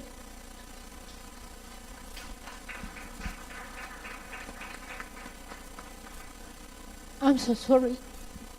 With conflict, with drought, so many factors, we're so exposed for unnecessary starvation. Unnecessary. So that was a moment that I decided what I had to do. My Rwandan friends as genocide survivors helped me to survive and to stay strong, to help back these people back home. Because that was where I originally came from. I lost family members, many friends. So I started researching what could people grow a very nutritious product within a limited space area, like what they were saying, within a short period of time, but with locally available raw materials. And that was when I first met or introduced myself with mushroom. Now we are advocating on TV, on different stations. But to come to the ground is a challenge. Because I reside in Rwanda, and it's now a business actually. From being like a starved person, for myself, I had no any income to start even the business, but I had a painful cause started. So was the fortunate environment in Rwanda that helped me to survive and make it a business today. But how am I supposed to make it community-based, sustainable agriculture? Because I do have the knowledge now. I learned it. We even started to make chips within a year and a half, chips of mushroom. But I need to make it community-based. Like my dear said, there are funders, but it's not easy to get to them. And how is it going to be sustainable, community-based agriculture while I gain something? Because as an entrepreneur, while solving the problem of our community, we also need to grow and be the role model for younger people, especially who have the attitude that agriculture is for all the people, literate people, for rural area. No, it's not that one. We need to change. We need to modernize agriculture and create a sustainable agricultural ecosystem in the whole Africa and be food independent. So I need a concrete answer to this and being this. Thank you so much. Thank you. A comment? Okay, that should be the last one, kindly. Okay. Hi. Good afternoon, everyone. Allow me to speak while seated. My name is Emma Atieno. I am a community leader empowered by Kenya. I work mainly in slums. I've had them mention Korogosho, that is my area. So I had some things, just not questions, but comments. The first one that I needed to add something on is the issue of adaptation. And it was very important for me to let every one of us here embrace the fact that if we need to achieve improvement in the sector of agriculture, then again we have to embrace the power of unlearning, relearning, and learning again. Because we live in a dynamic society where concepts change each and every day. So as my fellow youths, we cannot stay stagnated in one place for so long if we want a better future. Then another thing, sorry for this, I know time is limited. So another thing that I wanted to comment on, we are all focusing on how agriculture can be improved using the technologies and everything that the panel has just mentioned. But I feel like these things have been in existence for the long time. Can we have a system where we are now building the confidence of the youth? We have the idea in our mind, but many of us, me included, we don't have the power of coming out and bringing out what we have in our mind. And so my point is, can we also focus so much in building the confidence and the attitude of our youth? My last point. These English are so heavy. I am a Kenyan, I speak Swahili. In my journey, I struggled so much. I couldn't believe that I can stand up and speak English. My language, being brought up in Madare slums, nilikuwa na bonga sheng. So, not really. Inclusivity? Not, yeah, sure. So I thank God that I am where I am today. And now I feel like for us to represent the people who are outside these rooms, we have to ensure that we break this thing to a simpler language where Yule Mama, the lowest person with very illiterate mindset can understand. You know, hydrophobic, that is for the learned people. The woman in the village, can she interpret what is hydrophobic? They cannot. So if the foundation or any of the panelists can mind to come up with a strategy where these things can be simplified into a very accommodative language, accommodative term, then we will get to where we want. Again, let's stop writing these things. Can we go and implement them? Let us not put them on paper alone. It has been happening. Like last year we have the COPs, we have been having this summit. Do we have the change? I mean, let's go to action. Let's not waste time on papers. Let us implement it just as our moderator has just said there. Thank you so much.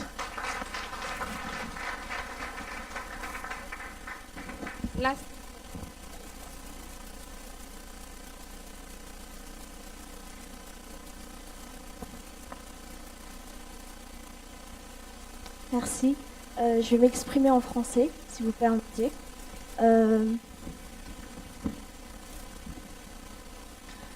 Alors, je m'appelle Feizour, je viens de Madagascar. Je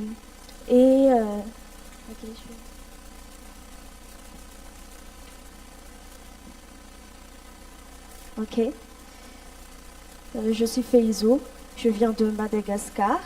Et ça m'a intriguée un peu concernant l'éducation.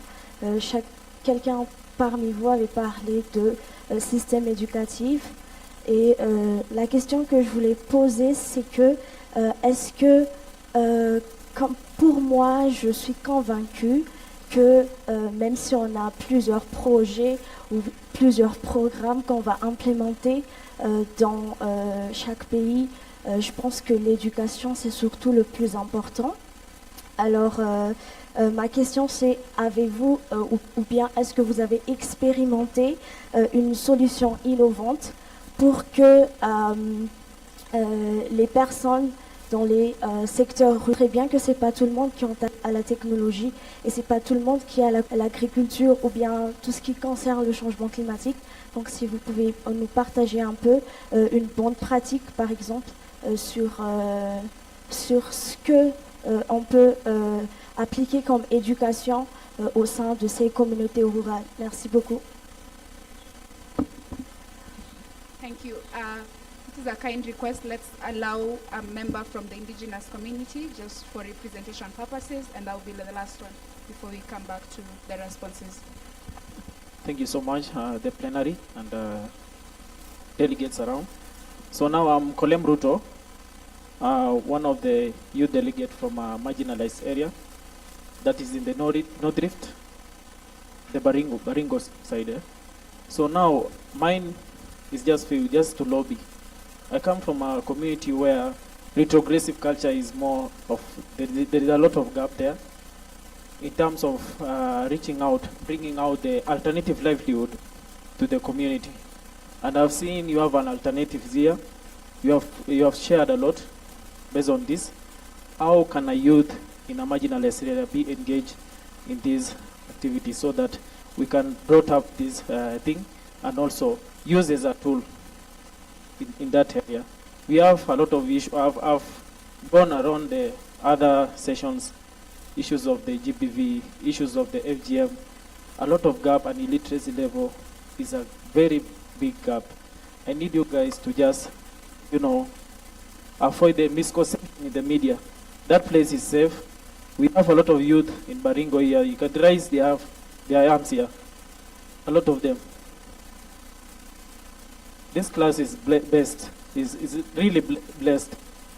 They chose to come here to just listen to you guys and have the skills so that they can reach out to the interior part and share the information to other youths there. Thank you. I'm really impressed.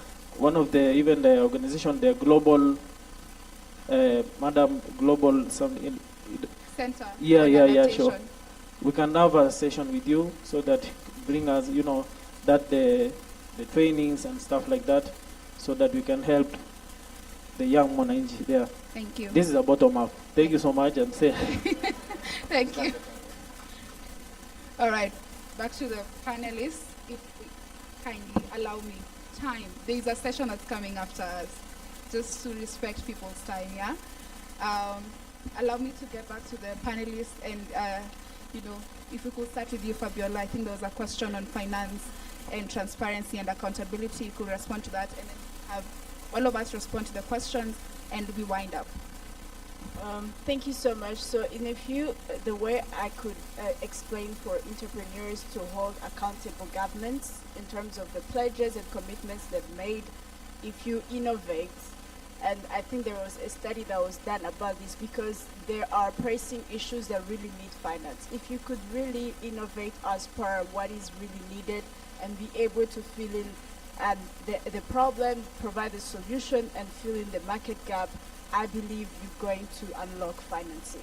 Not only from people who pledged, but also from other development partners, other philanthropies, or even bilaterals, multilaterals.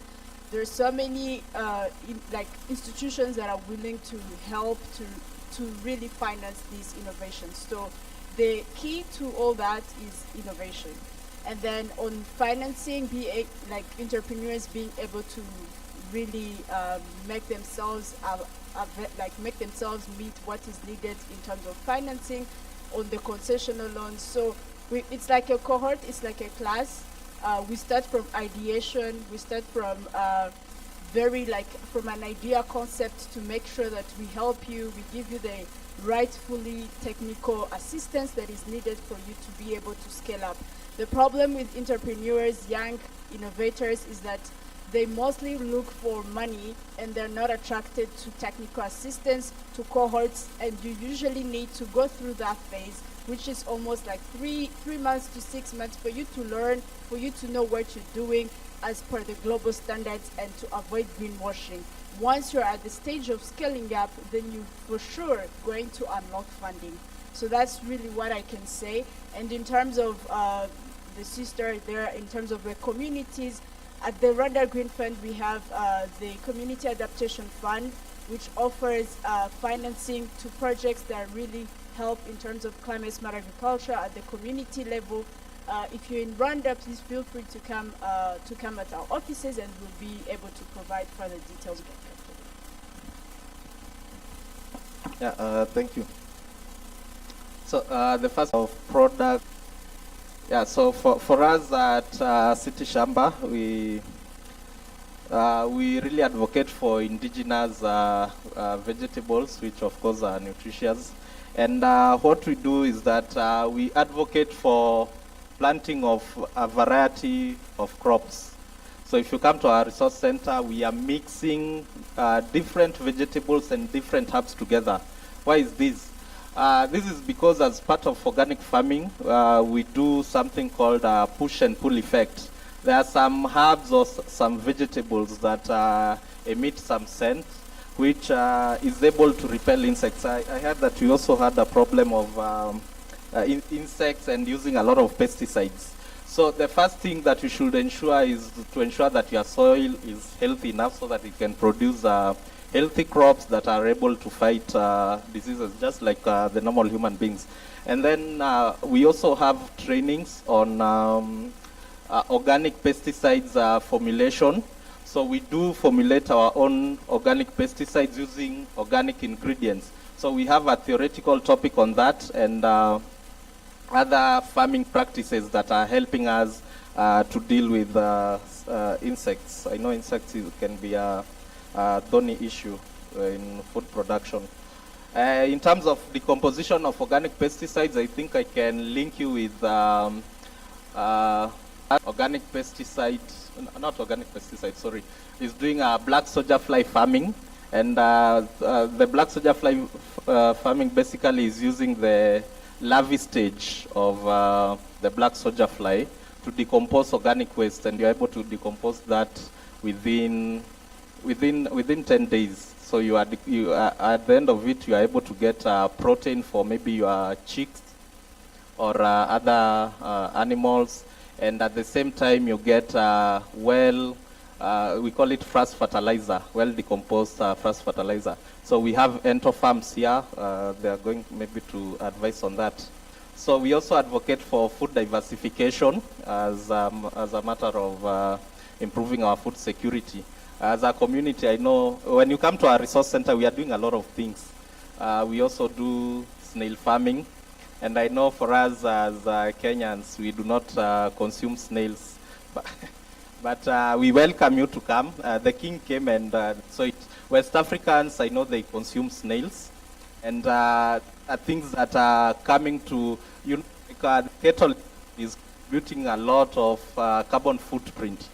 If we can get other options such as snail farming and basically food diversification and going back to the things that we used to consume as a nation or as a community, our indigenous foods, I think that can also help on the effects of climate change. And yeah. So on the issue of building confidence for the youth, so ours is a resource center where we do a lot of trainings and capacity developments. I think that was a comment. Was that a comment? Yes, I'm responding, not really a response, but a comment also. So we are doing a lot of trainings for youth and women groups. We train them on different agricultural things that they can do. And once you come there, you can see a lot of diversity, poultry and everything. So we do a lot of capacity development and training. And we've also helped them on the ground to set up some agribusiness enterprises where they are at least earning some revenue. And I said in Korokocho and Viwandani, we've done that. Thank you.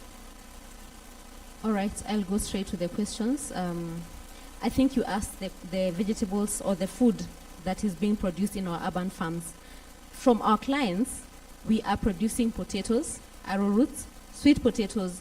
We have different vegetables. We have carrots, we have coriander, we have spinach, sukuma wiki. We have all these vegetables, different types of vegetables. We have herbs, different herbs. We have the mints, we have the rosemary, the lemongrass, which are helpful for, they actually work together. We call it companion planting, just exactly what he talked about.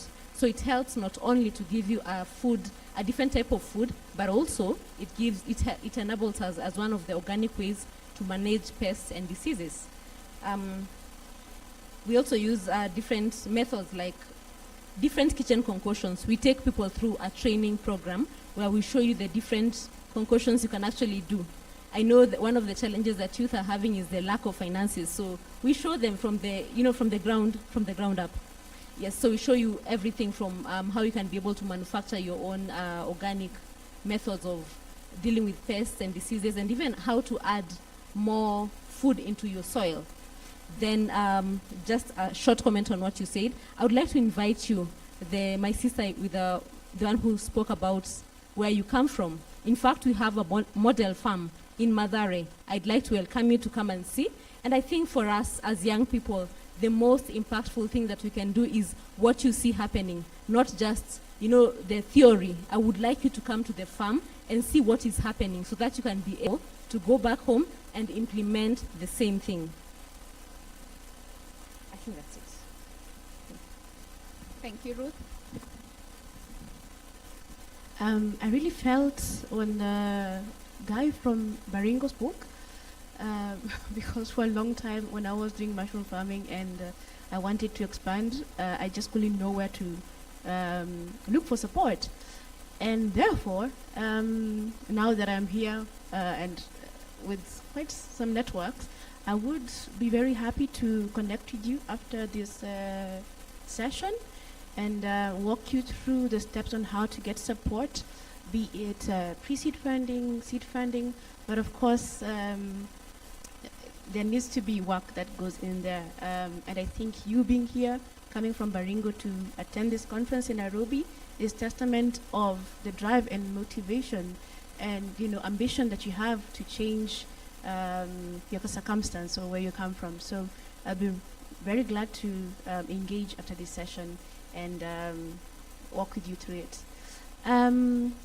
Also to respond to our very lovely lady in orange, brown.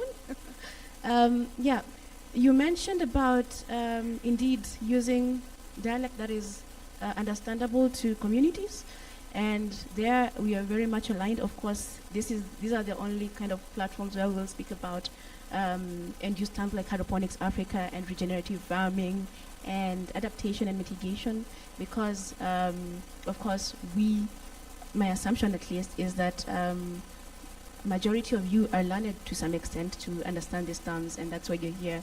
But that said, when we go to the grassroots to actually implement these programs, we use very understandable terms that can be very well understood, not just by the farmer, but also by the old granny and old man at the very grassroots level. So, for example, we are doing regenerative agriculture projects in Makueni, and of course, we will go there with practices. Speaking of practices that mean regenerative agriculture, but we will not call it that. And in some cases, we even go as far as using their own local dialect to just drive the point home. So in that regard, I think we're very well aligned in using dialect that indeed is understandable to the local communities. Thank you, ladies and gentlemen. One sentence, parting shot. Well, I think for me it would be to encourage you all to be bold and courageous in pursuit of your ambitions, in as far as your ambitions in entrepreneurship, in these climate and finance programs, in adaptation. Just be bold and courageous, and the stars will align, because that is one challenge I really faced back then, is that I didn't really, because I wasn't that exposed, I also felt like I just didn't have the instruments to go forth, right? Especially what she spoke about, the confidence, because I felt very ill-equipped. And so there's always a starting point. Even if you're very ill-equipped, just show up, and then that is where you'll get equipped at. And so, because every effort, every individual effort counts. Every individual effort counts. If I make an effort and she makes an effort together, it's not 1 + 1 = 2. It's 1 + 1 = 3. And so I would encourage you all, including myself, to be bold and go forth and do what it is that you want to do. Thanks. Thank you. Learning never stops. take time to learn and improve your skill. And the second, and maybe the last thing I would say is that as you have that passion and as you think about being adaptable, as you come to the urban places to look for a job that you studied for, you also need to be adaptable to the situation around you. Entrepreneurship is all about solving problems. And what I would say is that money follows a vision. If you have no vision, let's not be the ones saying that we don't have money, we are lacking this, we are lacking that. It's a vision, right? Thank you.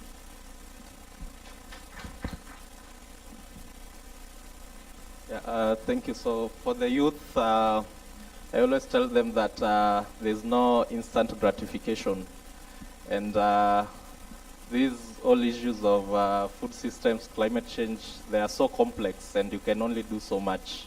So be persistent, be committed, and follow your dreams. Thank you.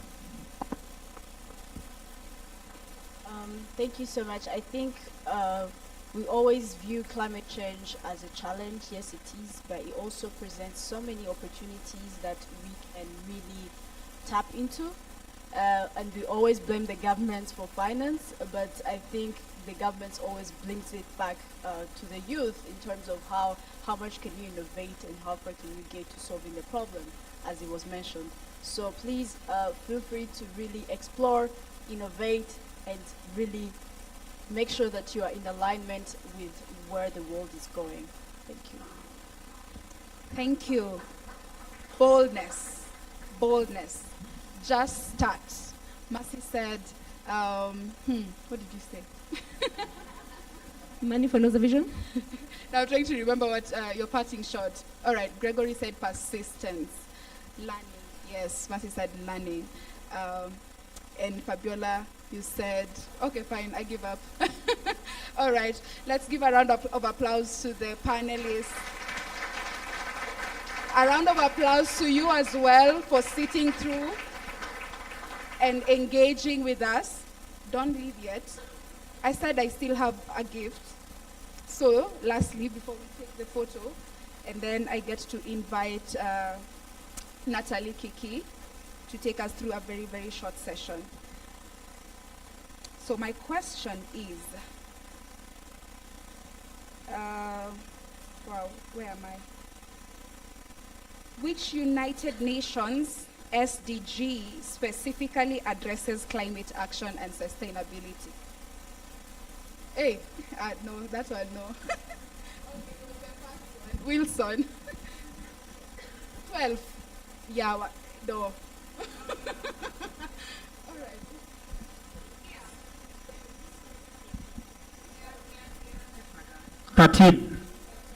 Correct. That was so easy.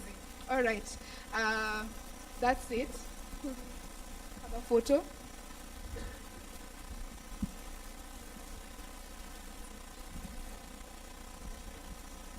Just to appreciate, I know there's an online audience that's following us even right from Dubai. We appreciate you, our director, Mike Sagana. We appreciate you, CEO Kikwai, our patron and founder, Charlene Ruto. We appreciate you. Thank you for following.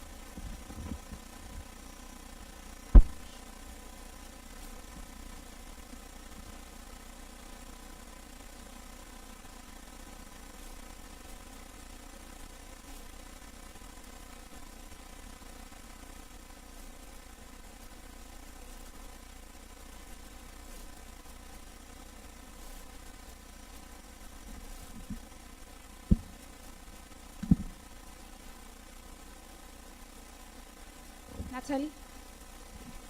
No.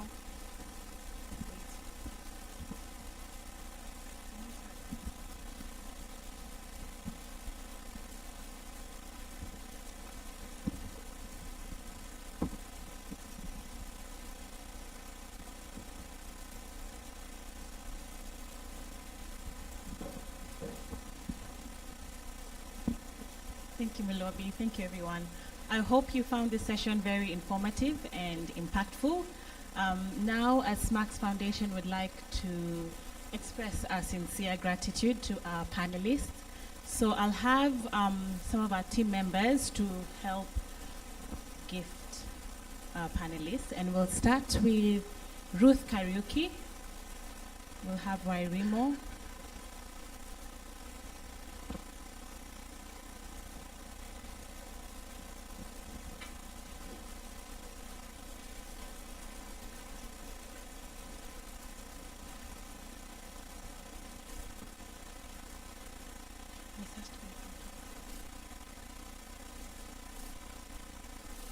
Thank you. And then we'll have a gift for Gregory Kimani by Peter, who is part of our resource mobilization team.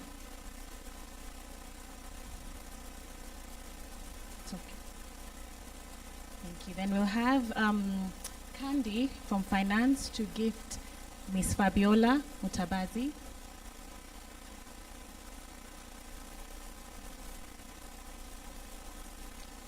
Good. And last but not least, we'll have Faith Blessed to gift Masi Munene.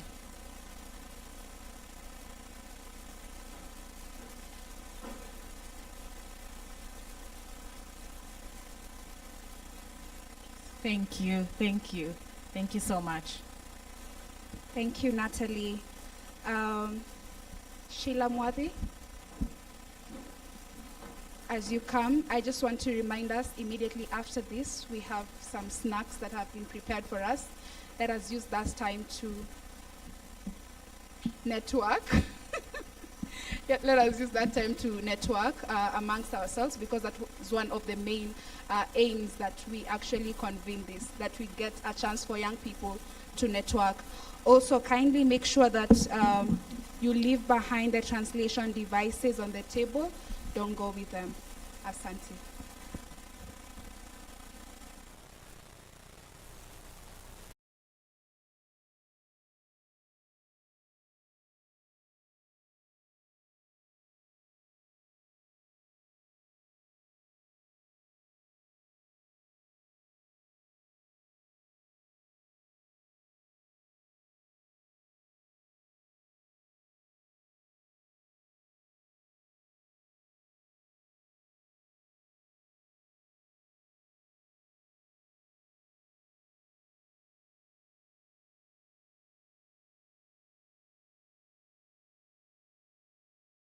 Your insights and commitment to addressing the issues at hand that we are facing as youth, particularly in the agriculture and climate space, is the enthusiasm we need to drive Africa forward and truly make sustainable change.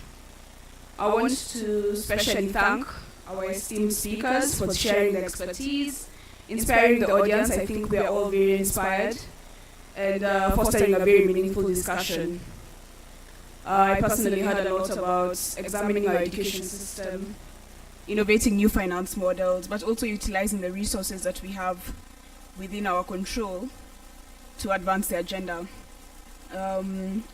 Finally, I want to thank the Youth Connect Africa Organizing Committee for, of course, organizing this summit, this very timely and impactful conference, and also our team here at SMACHS for organizing the side event led by Mulobi, and the rest of us for organizing this.